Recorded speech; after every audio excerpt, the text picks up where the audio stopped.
इलाके में जाएंगे जहां पर मुंबई बीजेपी का मुख्यालय है, क्योंकि वहीं से पूरी रणनीति बनी थी, वहीं पे सारी मीटिंग्स हुई थी और जिस तरीके से मुंबई प्रदेश अध्यक्ष अमित शाह में तो वहां पे मौजूद होंगे। उसके बाद 29 म्युनिसिपल कॉर्पोरेशन का रिजल्ट धीरे धीरे जो बीजेपी और महायुति के फेवर में आ रहा है, तो बड़ा जश्न हुआ। देवेंद्र फडणवीस इस जगह पे जहां पे मौजूद है वहां पे आएंगे, लेकिन एक मैसेज नहीं आएंगे, क्योंकि देखिए ये जो सेलिब्रेशन है वो बीजेपी का रहेगा, क्योंकि भारतीय जनता पार्टी के दफ्तर में हो रहा है और ये समझ में आता है। लेकिन विवेक, आपके पास तो कुछ रुझान जो है उसके आंकड़े भी आ रहे हैं, आप दर्शकों को एक बार बता पाएंगे कि कहां कहां क्या क्या रुझान आ चुके हैं और कितनी तस्वीर क्लियर हुई है? देखिए सबसे ज्यादा अगर सबकी नजरें हैं वो है मुंबई बीएमसी में महायुति आगे चल रही है। बीजेपी के नंबर्स अच्छे हैं, शिवसेना के साथ शिंदे कैंप के साथ लड़ रही है, उसके नंबर्स अच्छे हैं।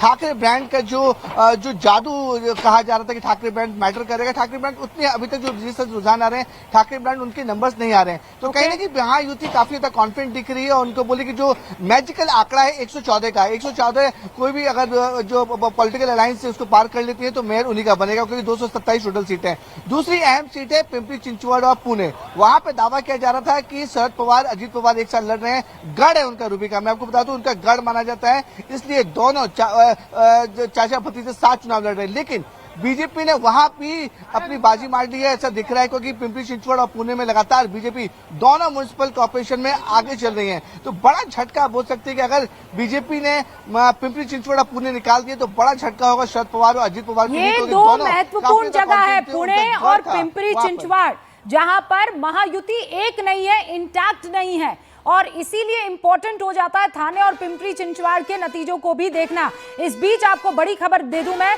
प्रदीप भंडारी जो कि भारतीय जनता पार्टी के राष्ट्रीय प्रवक्ता है, उन्होंने परिवारवाद को करारी शिकस्त मिल गई है निकाय चुनाव में।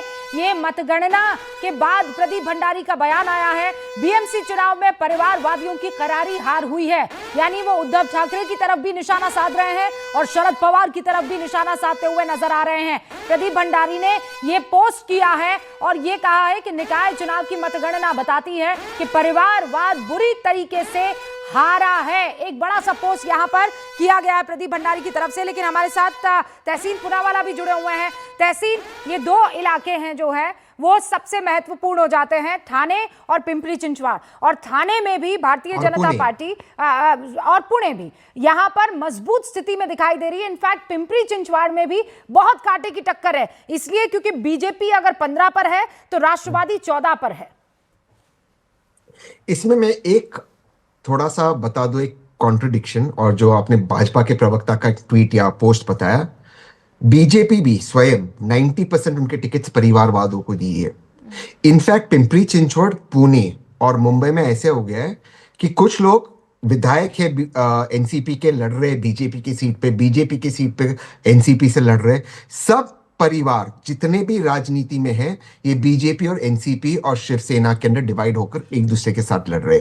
उदाहरण के तौर पर राहुल नार्वेकर जी, वो स्पोक्स पर्सन, सॉरी वो स्पीकर है महाराष्ट्र असेंबली के, उनके परिवार के सभी सदस्यों को टिकट दिया है बीजेपी ने।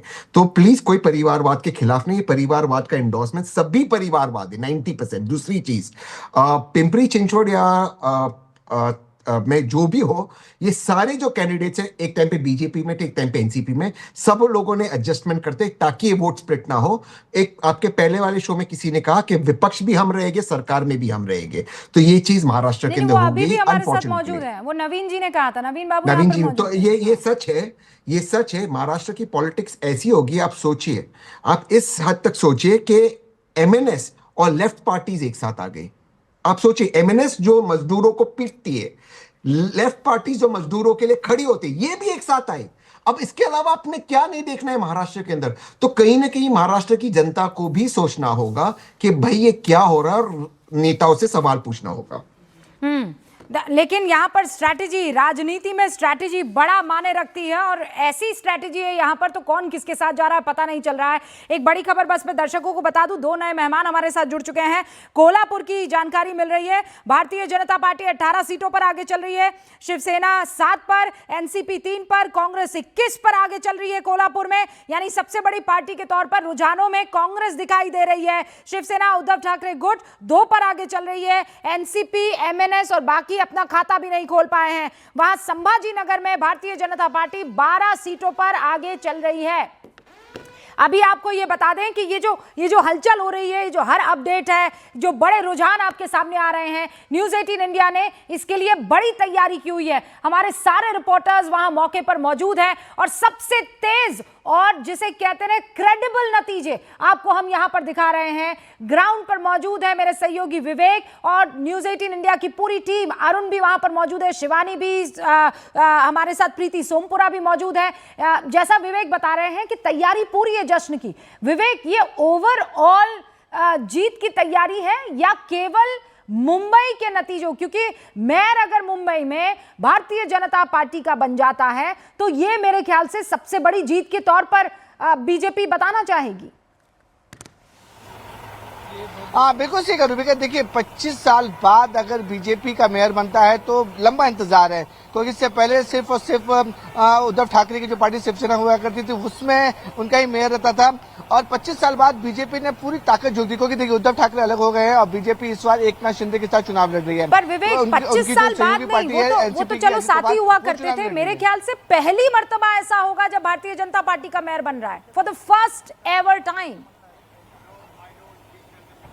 बिल्कुल सही कहा। देखिए जिस तरह से रुझान आ रहे हैं, जिस तरह से नंबर्स आ रहे हैं, बीजेपी के जो मेयर हैं वो बनने के बहुत अच्छे चांसेस इसमें नंबर आ रहे हैं, क्योंकि बीजेपी देवेंद्र फडणवीस ने साफ तौर पे कह दिया था कि अगर महायुति जीतती है तो जो मेयर होगा वो बीजेपी का होगा, क्योंकि नॉर्मल सी बात है, सबसे ज्यादा सीट पर बीजेपी लड़ रही है 137 और 90 सीट पर लड़ रही है एकनाथ शिंदे। तो जो नंबर रेशियो भी देखा जाए तो इसमें बीजेपी अगर नंबर 1 पार्टी बनती है दोनों पार्टियों में से, तो जो मेयर होगा बीजेपी होगा। देखिए भगवा रंग जो है वो लगना शुरू हो चुका है। अब देखिए किस तरीके से जो तैयारी ब्रिजमोहन जी हमारे साथ जुड़ चुके हैं और पांडे जी हमारे साथ जुड़ चुके हैं। एक सेकंड आ रही हूं मैं। ब्रिजमोहन जी, क्या जानकारी आपकी? कितने डब्बे मंगवाए मिठाई के आपने? देखिए मिठाई के डब्बे तो बुलवाए हैं और रुझान तो पूरा हम लोगों को आपके माध्यम से ही मिल रहा है, क्योंकि मैं सोचता हूँ शायद न्यूज़ 18 का सबसे अच्छा कवरेज है इस मामले में। ये बात बिल्कुल सच है कि महाराष्ट्र का ये जो चुनाव हुआ है ये अपने आप में इसलिए ज्यादा महत्वपूर्ण हो गया है क्योंकि एक लंबे अंतराल के बाद ये चुनाव हुए और लोग जो मतदाता थे वो लंबे समय से अपने क्षेत्र के विकास के लिए ये सोचते थे कि कोई बेहतर अगर हमको नेतृत्व मिले तो हम कम से कम अपने क्षेत्र के विकास के लिए अच्छा कोई प्रोग्राम बना पाएंगे। इस पूरी चीज को इस बार के इलेक्शन ने आम मतदाता को इसलिए प्रेरित किया है कि वो मतदान केंद्र तक पहुंचे और ज्यादा से ज्यादा वोट दे। यही कारण है कि मीडिया ने भी पहली बार महाराष्ट्र के इन चुनावों को इतनी प्राथमिकता दी है। पूरे देश में इस बात की चर्चा हो रही है कि महाराष्ट्र में चुनाव है। ये भी इसीलिए हो पाया। ब्रिज जी, बस मैं आपसे ये जानना चाह रही हूँ कि अभी तहसीन को भी आपने सुना, आप लोगों ने कोई रूम छोड़ा ही नहीं है। आप महायुति के साथ भी हैं, महायुति के खिलाफ भी हैं। वहां पर दिखाई दे रहा है आप चचा के साथ जाकर बैठ गए हैं। यहाँ पर मतलब जीते तब भी मिठाई खाएंगे, हारे तब भी मिठाई खाएंगे। रूबिका जी, हम लोगों की रणनीति ये थी कि किसी भी हालत में महाराष्ट्र के नगरीय निकाय चुनाव में महायुति के ही लोग अधिक से अधिक जीते। उसके चलते हुए कई जगह हम लोगों ने इस प्रकार की भी रणनीति बनाई कि कहीं हम लोगों ने बिल्कुल इंडिपेंडेंट अपने चुनाव चिन्ह पे चुनाव लड़ा, कहीं पे हम लोग सहयोगी हैं, कहीं पे हम आमने सामने भी हैं, क्योंकि इस खेल में जो विपक्ष की पार्टियां थी वो पूरी तौर से ध्वस्त हो गई है। कहीं भी विपक्षी पार्टियों की कोई चर्चा नहीं हो रही। जो भी चर्चा है वो या तो कोई चर्चा आप चाहते ही नहीं थे तो साथ रहते ना, फिर आप चचा संग जाकर क्यों लड़े? मुझे ये बताइए, आप लोग इतना कंफ्यूज काहे कर रहे हैं? मेरे समझ में नहीं आ रहा नहीं सर, आप कह रहे हैं कि एक जगह पर तो हम साथ रहेंगे, फिर थोड़ा आगे जाकर हम दोनों एक दूसरे का साथ छोड़ देंगे, फिर थोड़ा आगे आकर हम कहेंगे नहीं हम साथ हैं। सर ये कंफ्यूजन क्यों? फिर आइडियोलॉजी, विचारधारा कहाँ गई वो सब? देखिए अभी पूनावाला जी ने भी इस बात को कहा कि इस पिछले 20 साल में स्थानीय निकायों में विचारधारा जैसी चीजें बहुत पूरी तौर से धूमिल हुई है और वहां पर जो एडजस्टमेंट होते हैं वो लोकल मुद्दों को लेकर हो जाते हैं, क्योंकि वहां का जो स्थानीय कार्यकर्ता होता है उसको मालूम है कि मेरे क्षेत्र में या मेरे वार्ड में किन लोगों का ज्यादा प्रभुत्व है, उनके हिसाब से वो अपने आप को एडजस्ट करता है। तो मैं सोचता हूँ इस नगरीय निकाय को सिर्फ राजनीतिक चश्मे से या विचारधारा के चश्मे से देखना ठीक नहीं होगा। मूल मुद्दा इसमें यह है कि जो लोग चुनाव जीत के पहुंच रहे हैं वो अपने क्षेत्र के लिए संवेदनशील हैं कि नहीं, अपने क्षेत्र के विकास के लिए काम करना चाहते हैं कि नहीं, ये सबसे ज्यादा महत्वपूर्ण मुद्दा है। साथ ही साथ महायुति की सरकार पूरी तौर से नवनिर्वाचित जो भी अपने वार्ड से नगर सेवक जीतेंगे उनके लिए बेहतर से बेहतर योजना बनाने का काम करेगी। ये मकसद है हम लोगों का, और मुझे लगता है इस मकसद को पाने में ओके ब्रिजमोहन महायुति जी, की मैं सरकार आपको पूरी रोक तरह रही से। हूँ। हमारे साथ किरण सोनवाने भी जुड़ चुके हैं, शिवसेना उद्धव गुट से प्रवक्ता है। किरण जी, इस वक्त आप लोग दो भाई जब साथ आ गए थे तब ऐसा लगा था कि अब तो इतिहास रच देंगे, दोनों भाई साथ आ गए हैं। जो बाला साहेब ठाकरे चाहते थे, जो उनका सपना था, अब ये दोनों भाई पूरा कर देंगे। लेकिन ये तो सत्ता, वर्चस्व, सबका सब हाथ से खिसकता हुआ अभी रुझानों में दिखाई दे रहा है, हाँ कि ना? बराबर कहा आपने नविका जी। मेन बात यह है कि मुंबई के चुनाव का रुझान आप देखोगे तो महायुति क्लियर कट स्वीप कर रही है। इसका कारण यह है कि ये जो 60 के मुद्दे, 60 और 70 के दशक में जो मामले बाला साहब ठाकरे ने उठाए थे, उस टाइम पे थोड़ा बहुत रिलेवेंट तो भी था। अभी जेएनजी आ गई है, यहां पर 32% जो लोग हैं वो बाहर से आकर मुंबई को शेप दे रहे हैं। ऐसा होने के टाइम पर एक जाति को लेकर, एक आदमी को लेकर, एक भाषा को लेकर इस तरह की बात करना उनको महंगा पड़ा है। और वो यानी लोग जो चाहते थे कि भाई डेवलपमेंट को लेकर लोगों ने वोट दिया है, ये यहाँ पे जो है समझो यानी सीलिंग बनाई, अटल सेतु बनाया। आप शिंदे गुट से हमारे साथ जुड़े हैं। मैंने कहा ये कैसे हो गया कि ये उद्धव गुट से जुड़े हुए हैं और बात कर रहे हैं ये एंटी उद्धव जी। मैं थोड़ा टेंशन में आ गई। लेकिन आप शिंदे गुट से जुड़े हैं, मुझे थोड़ी जानकारी गलत मिल गई थी, माफी चाहती हूँ। चलिए, now you can carry on sir. तीर कमान लगा के रखा है मैंने सामने, इसलिए कोई कंफ्यूजन ना हो। अरे सर, वो तीर कमान आपका है कि उनका है? अभी तो इसी पर वो, अभी देखिए तिवारी जी आ गए। तिवारी जी कहेंगे ये तीर भी मेरा, कमान भी मेरा, आदमी उनका है। तिवारी जी बड़े नेता है, वो कहते हैं हमेशा तीर मेरा कमान मेरा, लेकिन उनके हाथ में कुछ बचा नहीं है। नहीं, तीर और कमान उनका है, बस वो जाके सटीक निशाने पर लग नहीं पा रहा है। प्रॉब्लम ये हो रही है, वो निशाने पर आप लोगों ने लगा दिया है। सारी गड़बड़ी तो यही हो गई है। तिवारी जी हमारे साथ जुड़े हुए हैं। तिवारी जी, दोनों भाई साथ आए, कुछ ना लाए। नहीं, ऐसा है कि अगर शाही भी तुम्हारी, मशीन भी तुम्हारी, और किरण पैसे भी तुम्हारे, ऐसे चुनाव तो कभी हुए ही नहीं। ये जो चला था नगर पालिका और परिषद से, वो कंटिन्यू हुआ महानगर पालिका में। जिस तरीके के रूबिका जी चुनाव हो रहे हैं महाराष्ट्र में, ऐसा लगता नहीं कि कुछ चुनाव ज्यादा दिन तक चलेंगे।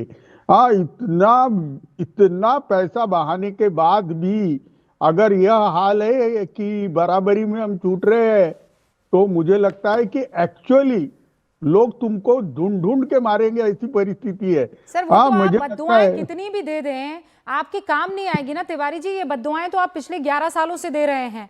कभी कबर खोद रहे हैं, कभी जो है मिट्टी नसीब नहीं करवा रहे हैं। नहीं, मैं बोलने दूंगी सर, लेकिन आप चुनाव भी हार रहे फिर भी बोलने नहीं दे रहे। कमाल है। क्या आप बोलती ही ऐसी चीजें हैं ना सर।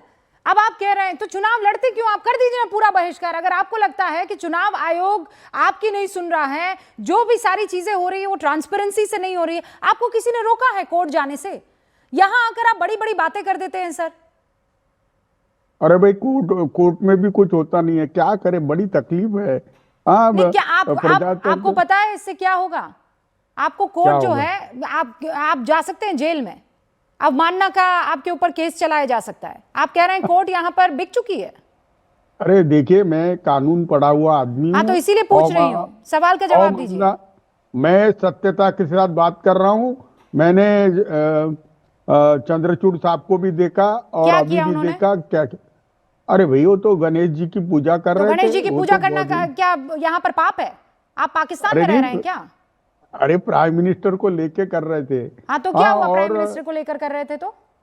अरे भाई, कोई प्रोटोकॉल होते हैं, वो प्रोटोकॉल उन्होंने पूरे के पूरे उसकी धज्जियां उड़ा दी। नहीं, क्या धज्जियां उड़ा दी सर? मतलब भगवान के दर्शन करने से धज्जियां उड़ जाती है? जी, मैं बता रहा हूँ, परिस्थितियां बहुत खराब है। क्या खराब है? आप लोगों की परिस्थितियां खराब है ना, उससे पूरे देश को क्यों आप लोग हाइफेनेट कर रहे हैं? आपकी परिस्थिति खराब है, आप ठीक कीजिए। अरे भाई, प्रजातंत्र में कैंडिडेट चुनाव घर पे जाके अपना पर्ची देते थे, अब पर्ची के साथ पैकेट देते हैं। ये तो नई चीज है।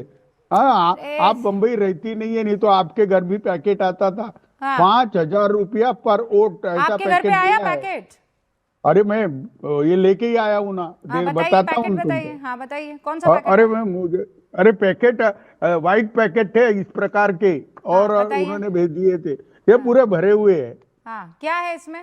नाम भी लिखा है। 500 के नोट है, 2,000 के बंद करने से हम 500 के भेज रहे हैं, ऐसा भी बोला है। ऐसा बोला है? बताइए, खोलिए। आप मजाक कर रहे हैं यहाँ पर? आपको लगता है ये मजाक करने वाला प्लेटफॉर्म है? अरे नहीं, अब देखो मैं आपके पास कितने वीडियो बताऊंगा, इतने वीडियो बताऊंगा कि महाराष्ट्र के अंदर अब अगर मतदाताओं को ज्यादा पैसे देने के उनके खिलाफ का केसेस equation दर्ज हुए बैठा हैं, उनके खिलाफ चुनाव आयोग ने बकायदा एक्शन लिया है सर। हमने कल ये स्टोरीज चलाई थी, चाहे वो वॉशिंग मशीन हो, चाहे वो मिक्सर्स बांटे जा रहे हो, चाहे वो बैग मिला हो, चाहे वो 20 लाख रुपए इनोवा गाड़ी से बरामद किए हो। ऐसा नहीं है कि ये सब अंडर द टेबल हो रहा है, जहां जहां हो रहा है वहां पकड़ा गया है, और जहां जहां पकड़े गए हैं वहां पर न्यूज 18 इंडिया ने एकदम ब्रेकिंग न्यूज करके चलाया है। तो आप ये मत बोलिए कि यहां पर ये सारी चीजें एकदम धांधली चली जा रही है और किसी को कानों कान खबर नहीं हो रहा है। ये झूठा सा लिफाफा दिखाकर आप क्या बताना चाह रहे हो? बेचारे उस लिफाफे में आदमी ने आपको खत लिखा होगा मोहब्बत भरा, और उसको आपने पैसे वाला लिफाफा बता दिया। तिवारी जी इतना भी झूठ मत बोलिए ना आप।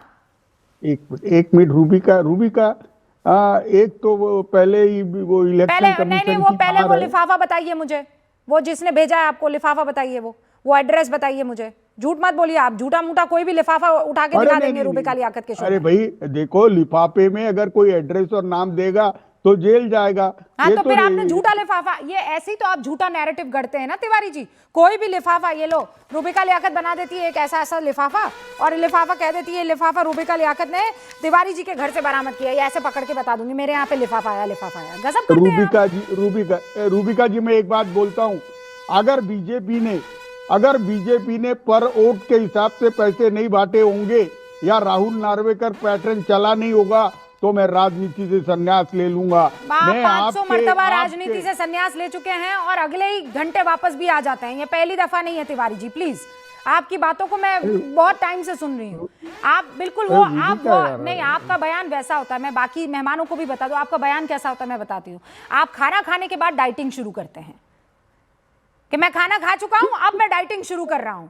फिर जब और डाइटिंग तब तक करूंगा जब तक अगली बार मुझे भूख नहीं लग जाती है। तो मैं आपकी बात तो कतई सीरियसली नहीं लूंगी। अब रुक जाइए एक सेकंड में, आपकी एक अच्छी खबर बता देती हूँ। पहला रिजल्ट आ चुका है मुंबई से। कांग्रेस कैंडिडेट आशा काले जीत गई है वार्ड नंबर 183 से। दिल थाम लीजिए तिवारी जी, कांग्रेस की आशा काले मुंबई से जीत दर्ज करती है वार्ड नंबर 183 से। यह इस वक्त की बड़ी खबर है।